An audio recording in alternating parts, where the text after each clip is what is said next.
C'est le centenaire de la société de vénerie, mais la vénerie elle-même est beaucoup plus ancienne.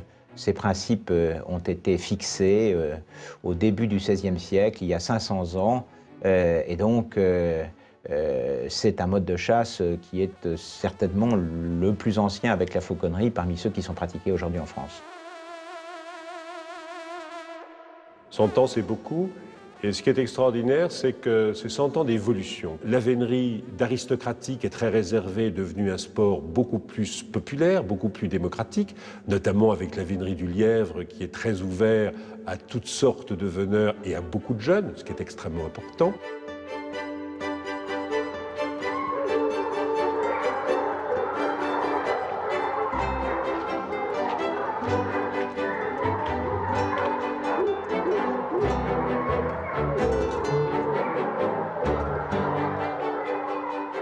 Donc la société de vénerie, depuis 1907 jusqu'à 2007, en 100 ans, a montré le même visage qui est celui de la vénerie française, de la chasse à courre, mais c'est aussi une institution qui a su évoluer avec son temps et qui n'est pas du tout, contrairement à ce qu'on pourrait penser, déplacée en 2007 comme une espèce de survivance de quelque chose de révolu. Au contraire, si la vénerie vit, la société de vénerie vit avec elle.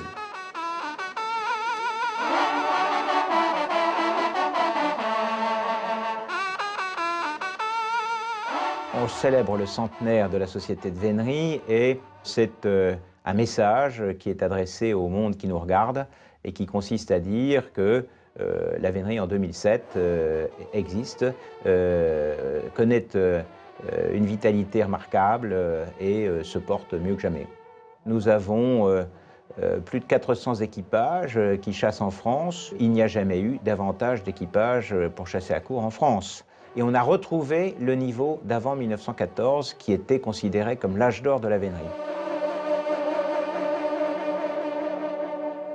Pour le centenaire, nous nous sommes concentrés sur 6 lieux et un certain nombre de thèmes. Alors, ce sont 6 lieux chargés d'histoire où la vénerie a toujours été présente. C'est Saumur, Fontainebleau, Chambord, Carouge, Chantilly et Montpoupon.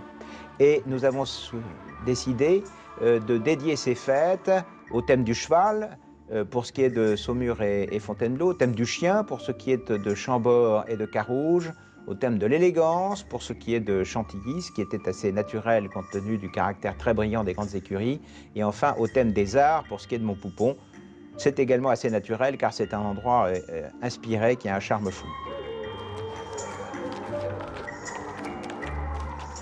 Pour ce qui est des chiens, je crois qu'il faut distinguer la grande vénerie à cheval et la petite vénerie à pied. La grande vénerie se pratique avec des chiens d'ordre. Nous avons aujourd'hui 20 000 chiens d'ordre. Il y a une certitude, c'est qu'il n'y en a jamais eu autant. Pour une raison très simple, c'est qu'il n'y a jamais eu davantage d'équipages qui les utilisent. Et deuxièmement, dans chacun de ces équipages, il y a aujourd'hui beaucoup plus de chiens qu'il n'y en a jamais eu dans le passé. Autrefois, quand on chassait le cerf, ma foi, avec 45 ou 50 chiens, tout allait très bien. Aujourd'hui, on en aurait plutôt 120 ou 150.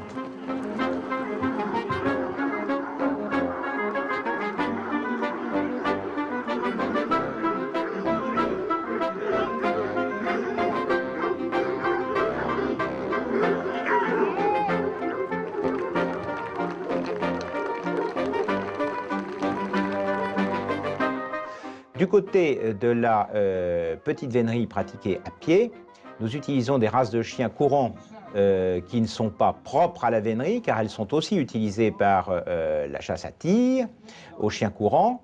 Je pense que le nombre de chiens que les veneurs utilisent est du même ordre de grandeur que pour la grande vénerie, c'est-à-dire 15 à 20 000. Et la variété des races, là, est plutôt plus grande parce qu'il y en aurait plutôt une bonne vingtaine, alors que du côté du chien d'ordre, il y en a 8.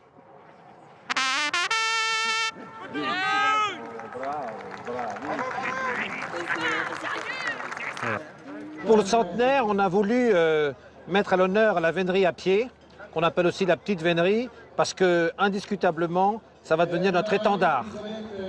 C'est sportif, il y a des jeunes, c'est sympathique, c'est la vitalité, c'est une vénerie pas chère du tout, et c'est celle qui se développe le plus.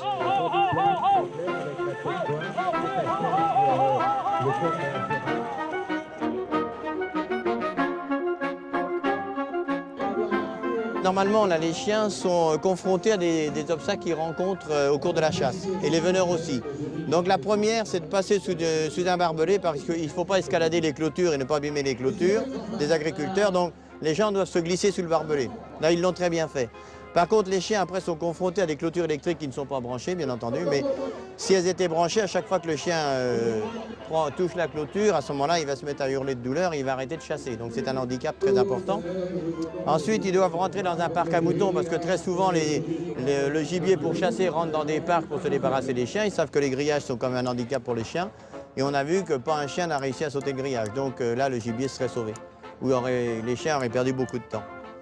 Donc, les chiens sont très bien aux ordres, ils obéissent très bien, mais au niveau des obstacles, ils ne sont pas encore au point. Il faut les travailler. Et les chiens, ça se travaille en dehors de la chasse, parce que si au cours de la chasse, ils n'arrivent pas à passer un obstacle, c'est quand même embêtant. Alors que quand vous êtes chez vous, c'est pas dur de mettre un grillage et puis une ou deux fois par semaine d'aller les faire sauter le grillage. Donc les chiens sont obligés de venir en courant. Ce qui est important, c'est que les chiens, quand on court, mettons un renseignement ou qu'on veut changer de direction, il faut que les chiens restent groupés derrière vous, ne s'écartent pas, et là, tout ça, ça a été parfait. Dans les 400 et quelques chenils des équipages d'aujourd'hui, il y a donc tout près de 40 000 chiens. Alors, on sait très bien que le fin du fin en matière d'élevage, c'est de faire à la fois du bon et du beau.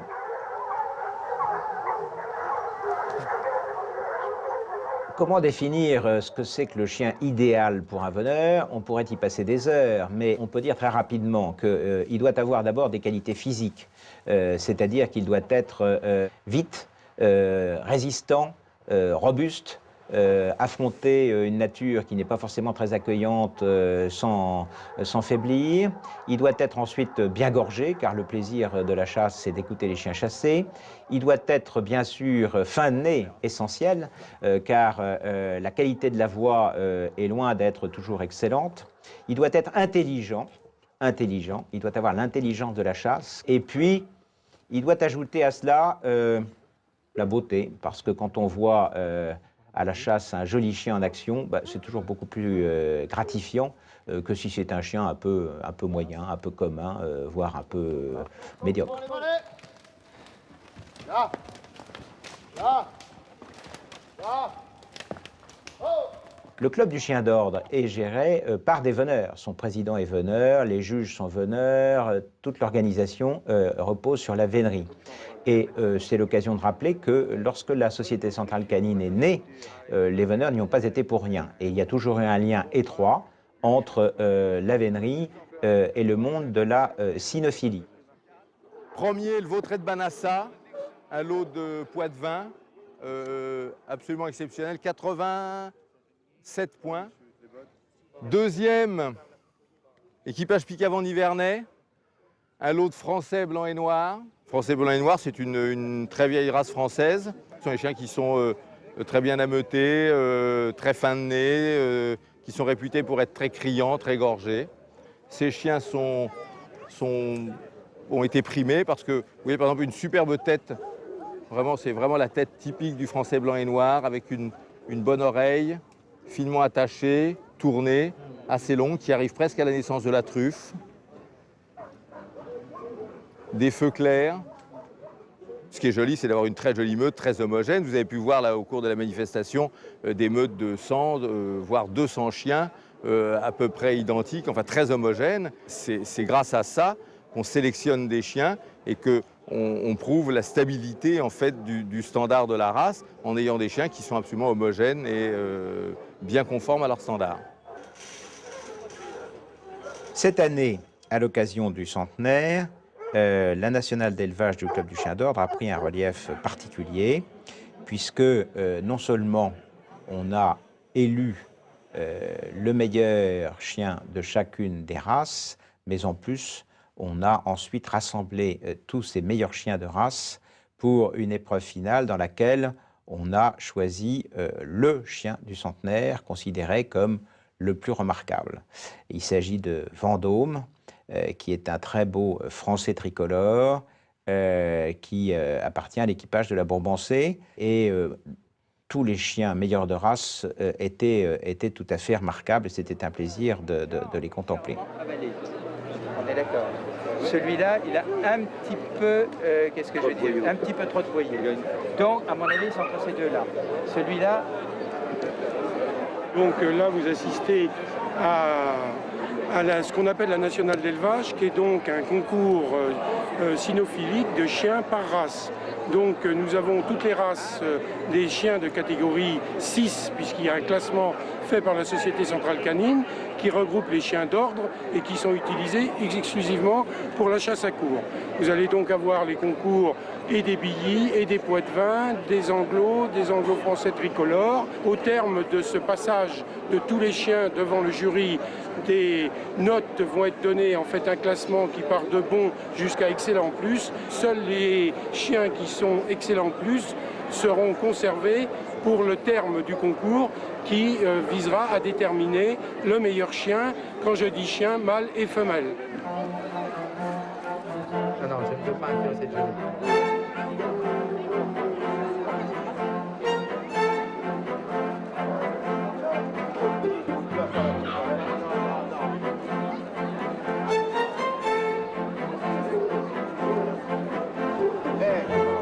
Il a pas la coupe, allez.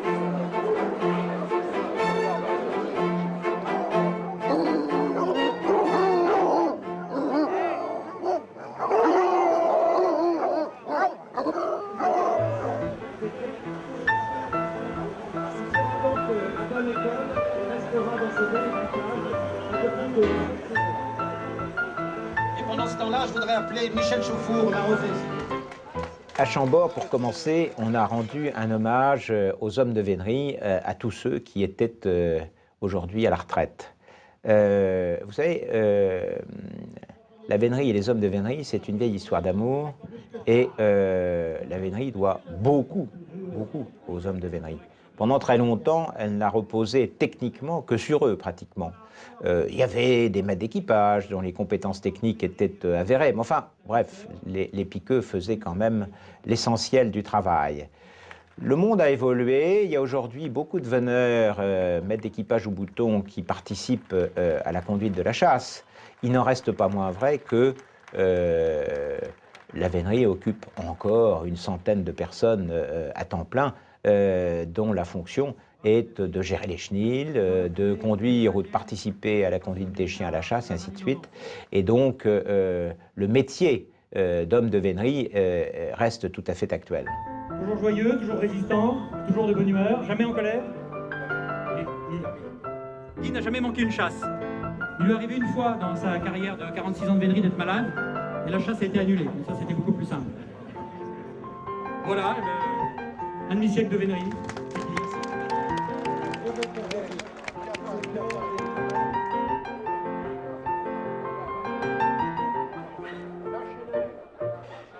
Pour faire un bon homme de vénerie, ça n'est pas une masse à faire parce qu'il doit avoir beaucoup de qualités.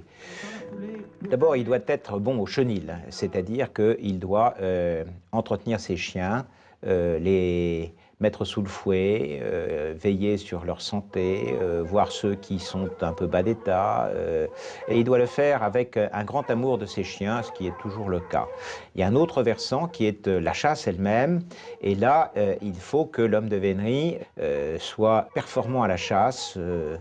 Très souvent, cela repose sur des qualités instinctives innées. Et puis, ça repose aussi, pour une part importante, sur un apprentissage qui est en général assez long.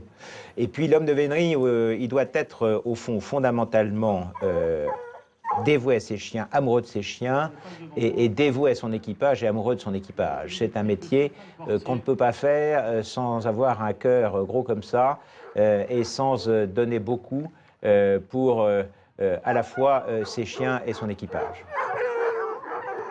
À Chambord, nous avons accueilli les jeunes veneurs. La vénerie moderne attire beaucoup les jeunes. Elle les attire bien sûr à travers les équipages de vénerie à pied, car il vaut mieux être jeune pour faire 5 ou 10 km à travers champs et bois en plein hiver.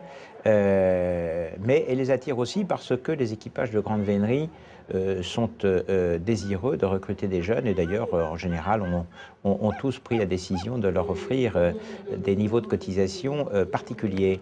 Donc voilà, la jeunesse aujourd'hui dans la vénerie est présente, et une association des jeunes veneurs a été créée. Elle a environ 400 membres aujourd'hui, et elle est tout à fait dynamique, bien sûr. La vénerie aujourd'hui est hyper dynamique. Il y a encore beaucoup de jeunes qui sont passionnés, et encore plus. Ça n'a jamais été aussi convoité depuis des années. On a atteint aujourd'hui des sommes records de nombre d'équipages. Il y a beaucoup d'équipages qui se montent, de petites véneries, grandes véneries.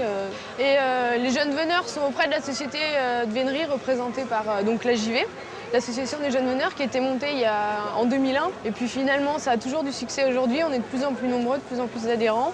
Et donc on a un grand stand, on a monté une grosse exposition photo pour montrer à quel point on est présent, et on a envie de faire vivre la vénerie encore des siècles et des siècles, même si on ne sera pas là pour les voir. Donc je vous propose de faire un petit tour dans l'expo pour vous montrer un peu les photos qu'on a choisies, et puis faire quelques points. On a donc cette photo qui est en fait un équipage de lapins, puisque dans la vénerie on chasse aussi le lapin. Et pour les jeunes, les tout jeunes, c'est un super moyen de chasser. On chasse souvent avec des petits chiens, ça fait pas des grands parcours, c'est des chasses vraiment très sympas où on chasse en famille, entre amis, et à moindre coût. Là vous avez, après des années d'expérience, vous voyez la complicité, on est en train de sonner de la curée après une longue chasse de cerfs, et les maîtres d'équipage, le piqueux est remercié par son chien. C'est hyper émouvant, donc c'est un travail de tous les jours avec les chiens, mais aussi avec les chevaux qu'on utilise. Donc là, on a encore une photo originale, et on voulait vraiment montrer dans cette exposition avec les jeunes veneurs combien la vénerie peut se pratiquer sur des territoires complètement différents. Là, on est au bord de la mer, on est vraiment dans la nature, il est à pied avec ses chiens. C'est de la chasse, mais une vraie communion avec la nature, où seuls les chiens et les hommes sont à la poursuite de l'animal, et où l'animal a vraiment ses chances s'il est malin et rusé. C'est les 100 ans de la société de vénerie, mais la vénerie a des siècles, elle, derrière. Et tous ceux qui ont su nous transmettre les traditions et les valeurs de la vénerie ont voulu marquer cette année le centenaire. Mais nous, c'était important qu'on soit là pour leur dire combien on les remerciait d'avoir pu nous emmener jusque-là, et puis leur dire qu'il ne faut pas qu'ils se soucient, parce qu'on est vraiment décidé à assurer la relève.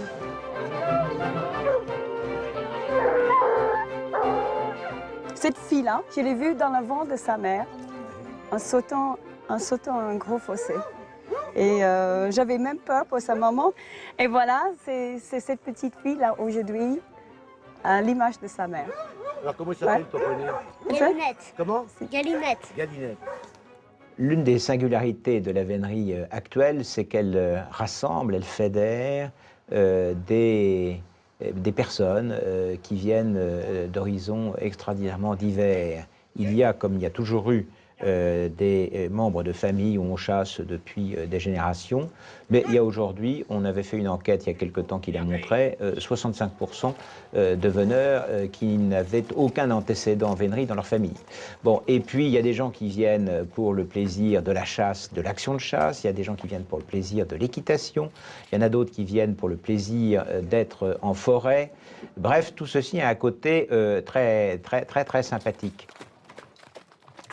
Chambord 2007, c'était bien sûr le centenaire de la société de vénerie. Ça a été aussi le baptême d'une nouvelle institution qui s'appelle la Grande Meute, et qui regroupe désormais les utilisateurs de chiens courants de chasse à tir, les utilisateurs de chiens de vénerie et les utilisateurs de chiens de terrier. C'est la première fois qu'elle se manifestait en public, et ceci s'est notamment traduit par le fait que le dimanche après-midi sur le ring d'honneur de Chambord devant le château, on a rassemblé un nombre de lots de chiens qui est sans doute sans précédent, c'est-à-dire qu'on avait 70 ou 75 équipages de petites véneries, on avait une dizaine d'équipages de grandes véneries, mais on avait aussi une cinquantaine de lots de chiens courants de chasse à tir et une vingtaine de lots de chiens de terrier. Et je peux vous assurer qu'ils sont entrés un par un, et à la fin, on avait bien du mal à trouver de la place pour les mettre sur le ring.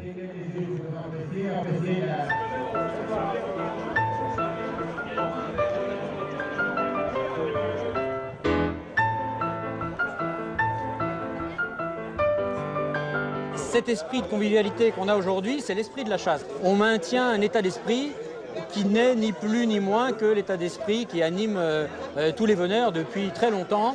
Se retrouver, évidemment, le but c'est d'être à la chasse, c'est d'être en forêt, mais un petit peu avant et un petit peu après, surtout un petit peu après, on aime aussi se retrouver dans un contexte un petit peu plus festif quand la chasse est terminée, parce qu'on a des choses à se dire, on a des choses à échanger. La vénerie, c'est quelque chose qui se pratique dans un premier temps avec modestie, avec un peu de retrait, avec un peu de distance, avec un peu de silence, puisqu'on regarde ce spectacle naturel, on regarde les chiens travailler, on regarde l'animal de chasse travailler, et une fois qu'on a fini de regarder tout ça, eh bien, comme quand on sort du théâtre, comme quand on sort d'un concert, eh bien, on échange, on donne nos avis sur ce qu'on a vu, sur ce qu'on a aimé, sur ce qu'on n'a pas aimé, et donc la journée va se continuer comme ça, où les jeunes parlent avec les vieux, où les piqueux parlent avec les maîtres d'équipage, donc une journée qui symbolise un petit peu l'amitié, qui nous unit et le plaisir que l'on a toujours de se retrouver en toutes circonstances.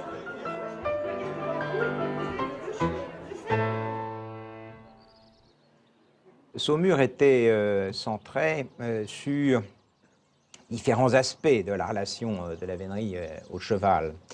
L'un des aspects, c'était bien sûr l'excellence incarnée par le cadre noir, et la relation qui a toujours été assez étroite entre ceux qui consacrent leur vie entière à l'équitation et les veneurs.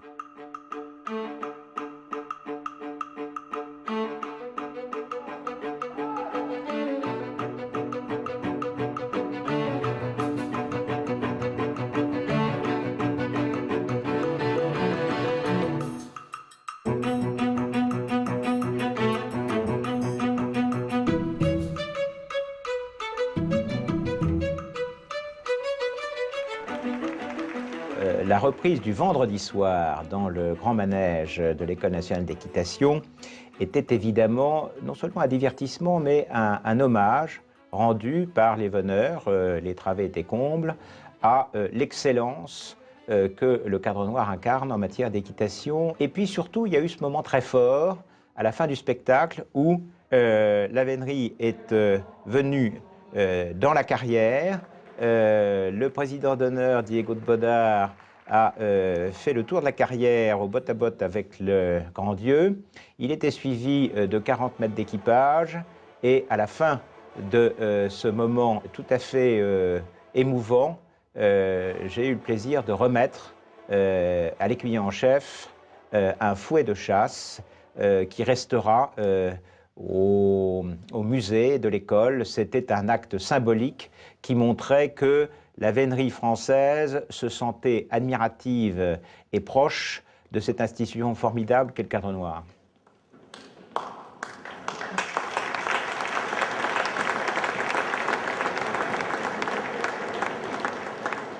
C'est un moment extrêmement fort pour les deux institutions. Je crois que c'est, je ne vais pas qualifier ce moment-là d'historique, mais c'est effectivement quelque chose de très important pour la pérennité de deux traditions très fortes qui ont eu l'occasion de se rencontrer ce soir et de passer un excellent moment, je crois, ensemble. Ouais, ouais.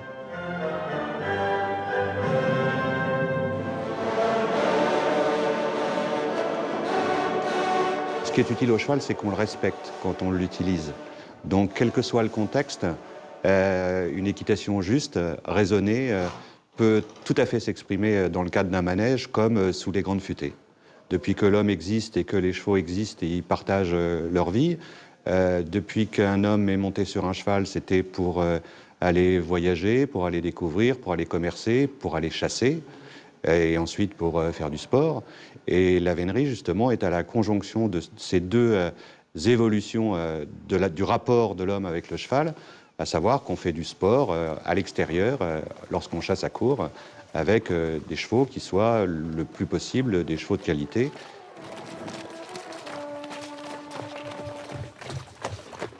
Le cheval, en vénerie, a parfois été considéré comme un véhicule tout-terrain. Et donc, l'on redonne au cheval ses lettres de noblesse me fait bien plaisir. Le cheval nécessite un travail. C'est ce qu'on appelle la mise sur la main, terme technique. Et ce travail de mise sur la main est nécessaire pour en obtenir le meilleur rendement, entre guillemets. Et donc, si les veneurs peuvent goûter aux joies de la belle équitation, ils en retireront que des bénéfices. C'est ça qui, je pense, un des bienfaits de ce colloque, de ces journées ici à Saumur.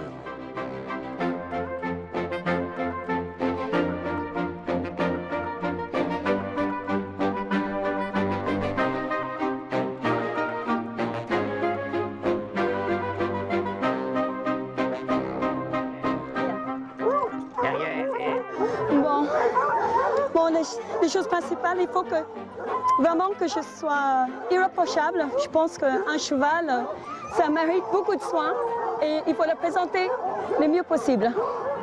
Derrière. Hop, derrière. Hop. Voilà, on attend pour faire notre présentation devant le public. Et voilà, on y va, on y va. Derrière. Le lendemain, sur le champ de course de Verrerie, lieu mythique de l'équitation française depuis fort longtemps, les veneurs étaient venus au nombre de plus de 400 avec leur cheval. Chaque équipage a défilé. On a eu un concours de modèles et allures pour montrer que parmi ces chevaux, il y en avait qui étaient tout à fait excellents. Et puis, tout ceci s'était terminé par un drag géant qui comptait 400 participants. Tout ça, bien sûr, dans un esprit très bon enfant et en évitant tout risque sérieux d'accident. Et voilà, il y a eu un moment où la famille s'est sentie forte à cheval autour de ce drag du centenaire. Derrière, Roosevelt, derrière. Derrière. Derrière, derrière. Derrière. Derrière. Tourne l'une, tourne l'une, tourne l'une. Doucement, doucement. Allons, taisez-vous un peu. Oh! Bon, là, ce sont des chiens qui habituellement chassent le renard ou le lièvre. Et on va faire un drag, c'est-à-dire c'est un simulacre de chasse pour le public. Mais eux, ça va les amuser 5 minutes, mais ça n'a rien à voir avec une chasse normale parce que on traîne un sac derrière un cheval et c'est pas un animal sauvage qui va faire des ruses pour déjouer justement la poursuite des chiens. On met beaucoup de jeunes chiens parce que eux, ça les amuse de faire ce genre de démonstration. Ils vont courir, ça va être simplement un galop un peu comme sur une piste de course, alors que les vieux chiens sont habitués à chasser des animaux sauvages et ils se rendent très bien compte que ça c'est un simulacre de chasse et que ça n'a aucun intérêt et que c'est pas la peine de se déplacer pour faire ce genre de choses.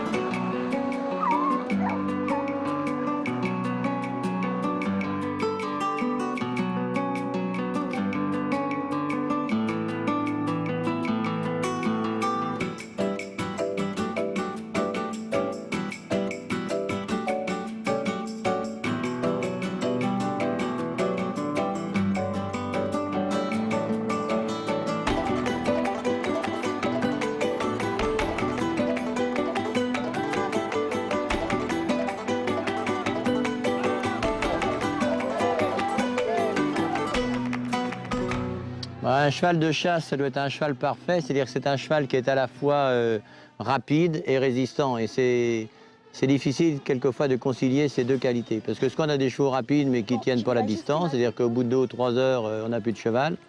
Si on a des chevaux résistants mais qui n'ont pas la vitesse, et quelquefois dans des forêts claires, eh ben, on se fait larguer par les chiens parce qu'on ne va pas assez vite. L'histoire de mon cheval, c'est déjà une grande histoire. C'est une grande histoire. Elle a fait très belle carrière en course et il a brillé quand même sur les plus grands champs de course de France. Il aime la chasse, il aime me faire plaisir. Et il s'est adapté très très vite aux chiens. Tout de suite, parce que souvent ces chevaux-là, quand ils ne connaissent pas les chiens, ou quand ils ont plus de 100 chiens autour de lui, ou quand il va à la chasse, ou qu'il déboule dans ses jambes et tout ça, il n'a jamais rien dit. Vraiment, il s'est adapté tout de suite. Des fois, je m'en occupe avec mon mari. On est assez complices aussi. Quand il faut arrêter des jeunes chiens qui font des petits, il dit hop, ça suffit, il faut arrêter. Là, il faut claquer le fouet. Par contre, un cheval de course qui fait une carrière comme ça, le fouet, il brillante quand même un peu. Hein, c'est normal. Hein? Mais après quelques séances, il s'est mis en confiance et je peux claquer le fouet tant que je veux. Et il comprend, c'est pas pour lui. C'est juste pour dire que le chien qui s'arrête et qu'il soit sage, hein, c'est tout.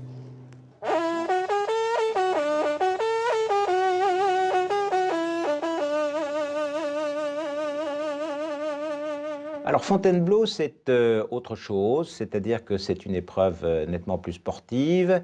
Ce championnat de France du cheval de chasse, qui est disputé sous l'autorité et sous les auspices de la Fédération française d'équitation, car seule elle peut faire disputer un championnat de France, est pour une large part organisé par la Société de vénerie.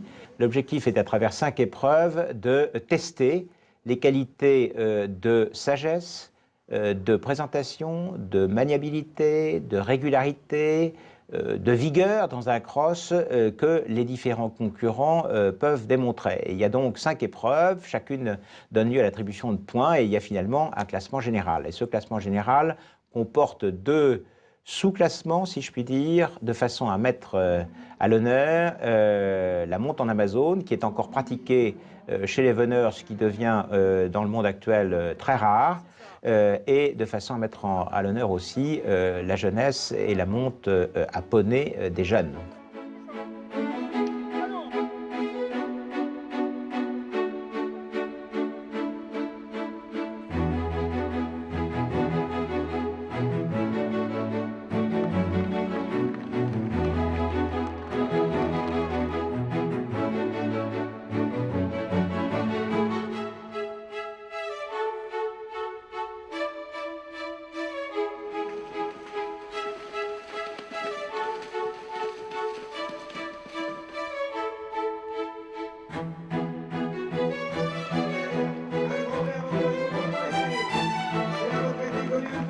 « 52 concurrents, je vous le rappelle. Eh bien, les 3 premiers sont Antoinette de la Bouillerie montant Pasquane. Détail tout à fait significatif, pour cette année du centenaire 2007, le vainqueur du championnat de France du cheval de chasse a été une femme, Tony de la Bouillerie, et donc elle a remporté à la fois le classement général et le classement en Amazone. C'est un clin d'œil d'une certaine manière parce que cela montre que la femme, dans le monde de la vénerie, joue un rôle très important, elle est très présente pour prendre une part très active à la chasse, au fonctionnement des équipages. Certaines conduisent des équipages, donc chez nous, la femme est très présente. Voilà, alors l'anthologue est représenté par une famille. C'est le père, la mère et les 2 enfants. Voilà, il y a eu 4 pour former une brillante équipe. Ils sont anglais et ils suivent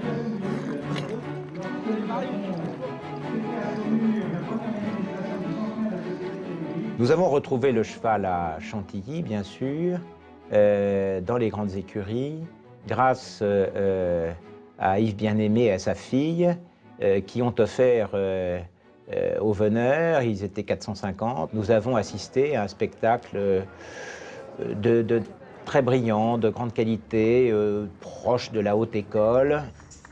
Et la vénerie, même si elle pratique une équitation plus rustique en forêt, s'intéresse à toutes ces manifestations de l'équitation de qualité.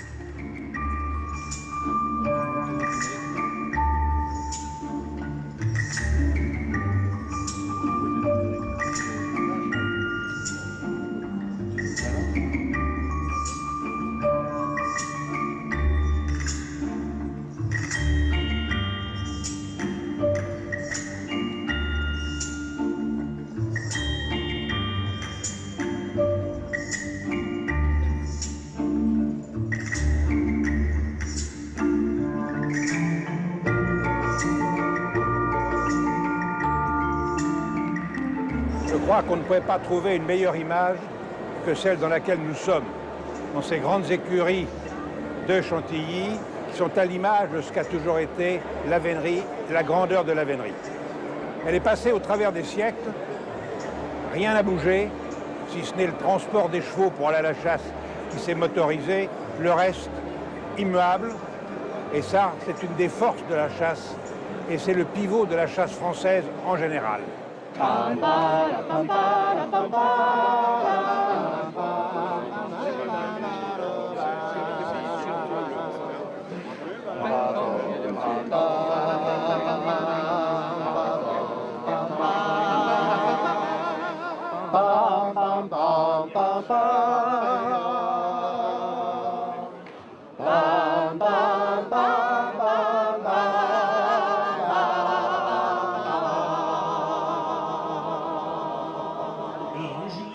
La trompe de chasse, c'est tout à fait clair, est née de la vénerie. C'est le marquis de Dampierre qui, au XVIIIe siècle, a eu l'idée qu'on fabrique cet instrument assez surprenant et qui a d'ailleurs composé les premières fanfares qu'on utilise toujours à la chasse.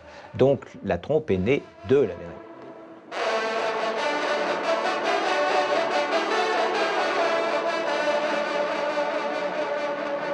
Les veneurs, pour la plupart, sonnent de la trompe de chasse.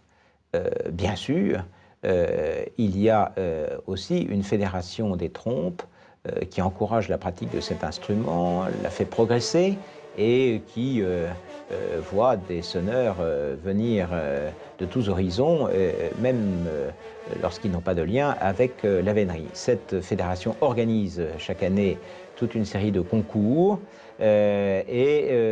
il est frappant de constater que la trompe de chasse garde avec la France profonde, avec nos régions où l'on chasse traditionnellement, un enracinement extrêmement fort.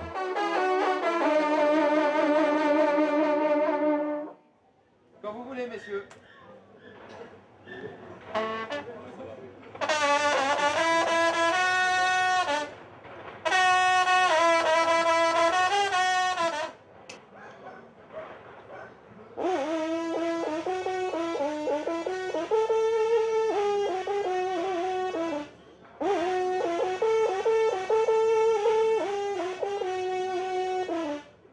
Alors évidemment, la trompe de chasse, on peut dire que c'est un instrument de musique, mais malgré tout, il y a une composante un petit peu différente. Si on aborde la trompe uniquement sous l'aspect musical, à mon avis, on passe à côté de l'essentiel.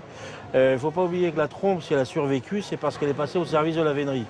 Et au service de la vénerie, elle a acquis cette sonorité particulière, cette puissance, ce vibrato, qui sert à communiquer, en fin de compte, à travers bois, au mépris de quelques règles de musique. Alors il faut rester quand même très vigilant pour que la trompe qui a survécu, qu'on a amenée à travers les siècles jusqu'à maintenant, garde son identité. La trompe de vénerie, c'est celle qui me fait dresser les cheveux sur la tête, c'est celle qui me fait cesser une conversation quand je l'entends de loin, c'est celle que je ressens comme une œuvre d'art. Je n'ai pas besoin qu'on me l'explique, c'est quelque chose qui est instinctif, intuitif, c'est quelque chose qui sent la forêt, les chiens, la chasse, la puissance, l'éclat, le panache, c'est tout ça à la fois.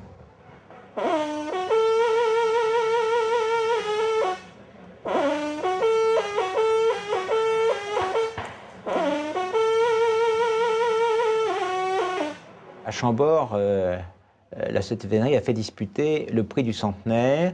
C'était une épreuve individuelle et elle avait pour objectif de récompenser le ton de vénerie, comme on dit, c'est-à-dire la trompe inspirée de la chasse très directement. Ensuite, nous avons eu Fontainebleau, et à Fontainebleau, la Fédération des trompes a fait disputer son championnat de France des groupes. Les groupes de trompes, un groupe c'est entre 8 et 14 trompes, disons. Les groupes sont nombreux, ils animent beaucoup de fêtes dans les régions françaises et ils donnent de la trompe une image, disons, symphonique qui est en général très appréciée. J'ai personnellement tenu à ce que le centenaire de la vénerie soit marqué par un prix de trompe. Le prix de trompe du centenaire, c'était une façon de marquer que la trompe de chasse est née de la vénerie et qu'elle lui est aujourd'hui toujours très attachée et que la vénerie n'envisage pas une seconde d'exister sans la trompe. Attention, attention, c'est parti, ça va ronfler.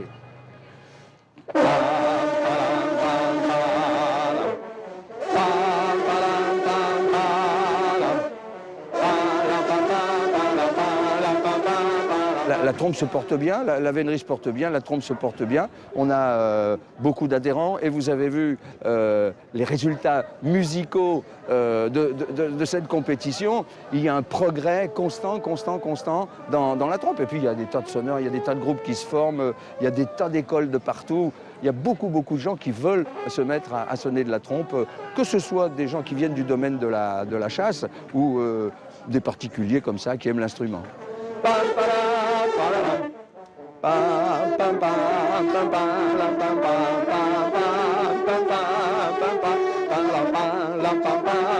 Attention les autres.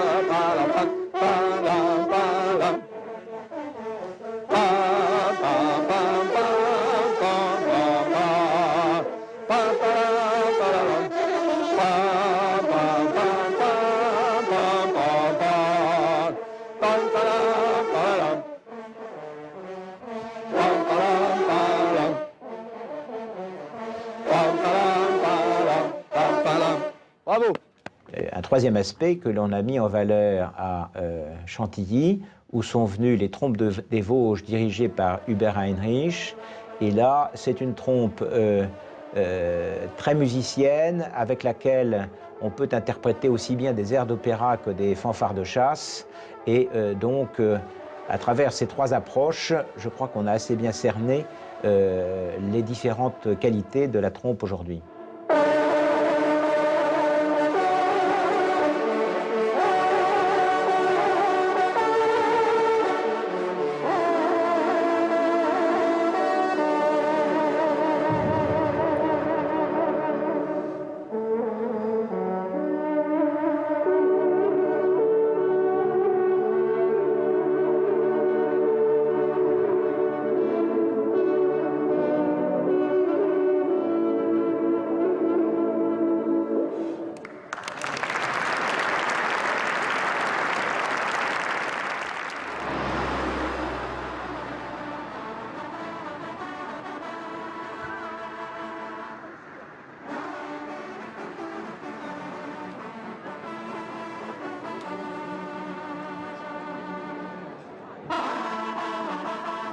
À Montpoupon, nous avons d'abord proclamé les résultats du prix La Vénerie et le Livre. L'objectif, on s'en doute, c'était de distinguer les auteurs de quelques ouvrages écrits dans la période récente sur notre mode de chasse.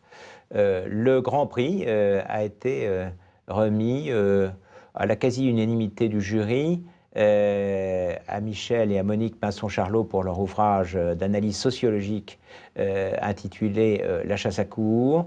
C'est un ouvrage qui est aujourd'hui assez bien connu, mais le jury a considéré qu'il avait vraiment beaucoup contribué à la perception nouvelle de la vénerie dans la France actuelle et a voulu donner ce coup de chapeau. Pour moi, ça a été la plus belle enquête sociologique que nous ayons menée. Alors pour des raisons nobles et pour des raisons pas nobles. Les raisons pas nobles, c'est le fait qu'on avait besoin, on avait des problèmes de santé.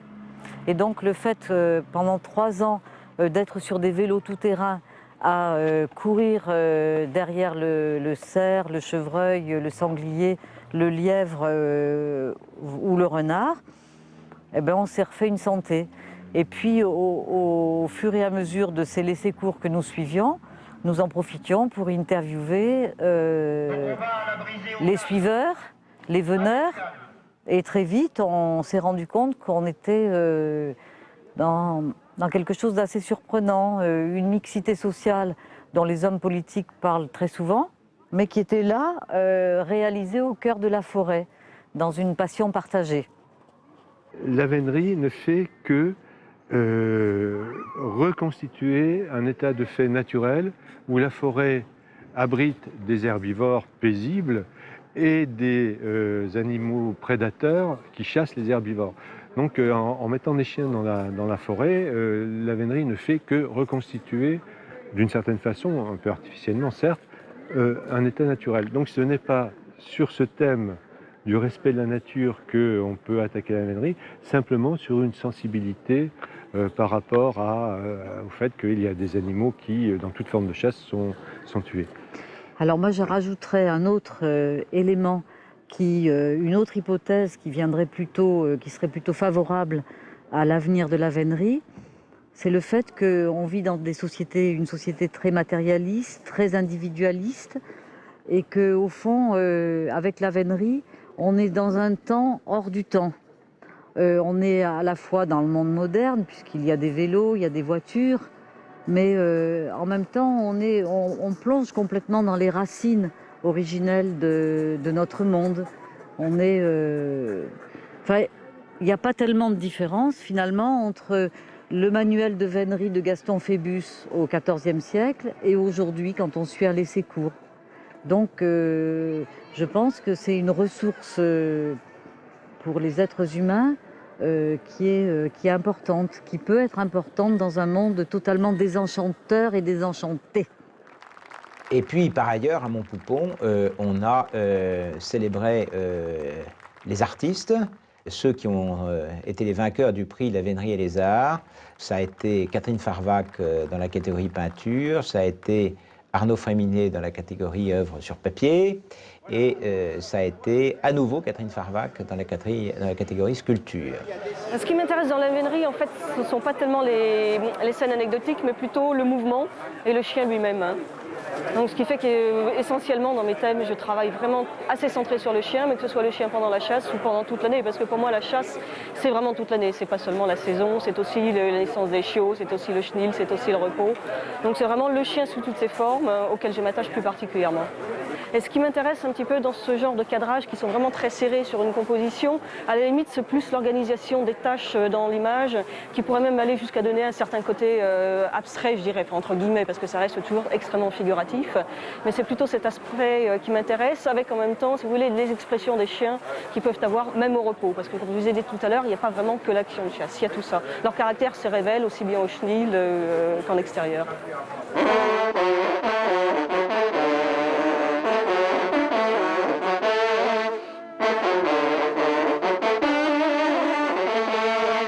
La vénerie dans le monde, c'est aujourd'hui environ 1 millier d'équipages. Le grand public connaît en général la vénerie anglaise et la vénerie française. C'est une vision très partielle, car ces véneries anciennes ont essaimé, il faut bien le dire, principalement depuis l'Angleterre, en Irlande, aux États-Unis, au Canada, en Australie. Ceci fait beaucoup d'équipages et beaucoup de gens passionnés par notre mode de chasse à travers le monde. Souvent on dit la vénerie est française, c'est vrai qu'elle est complètement française, qu'elle fait partie de notre patrimoine culturel, mais elle se pratique d'une autre manière, malgré tout, sur les 5 continents, oui, parce qu'on chasse en Nouvelle-Zélande et on chasse en Australie aussi. Et donc nous avons, ces dernières 48 heures, pris en place un certain nombre de dispositions pour nous rapprocher les uns des autres et créer cette grande unité des veneurs dans le monde entier. J'entends d'ailleurs une pibole anglaise, là, qui n'est pas une pibole française, mais qui est clairement une pibole anglaise. Je suis ravi d'être venu d'Irlande pour représenter l'association de chasse à courre irlandaise. Et je voudrais vous féliciter pour avoir chassé si brillamment en France depuis 100 ans. Et la France est le cœur de la chasse à courre internationale. Et je vous souhaite encore de nombreuses années de chasse. Ce centenaire montre à quel point il y a un esprit de camaraderie entre les chasseurs à courre du monde entier. Ils sont tous solidaires et très proches de la nature et de la terre. Je trouve cette manifestation magnifique et c'est pour moi un grand honneur d'y participer.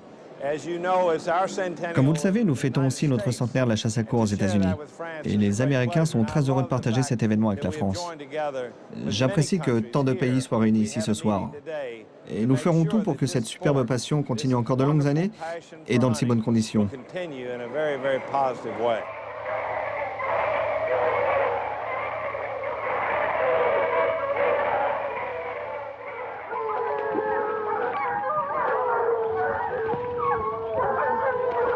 Si je vous demande de me décrire ce que sera le monde dans 50 ans, je pense que vous aurez du mal à me donner une réponse tout à fait articulée, parce que prédire l'avenir est bien difficile.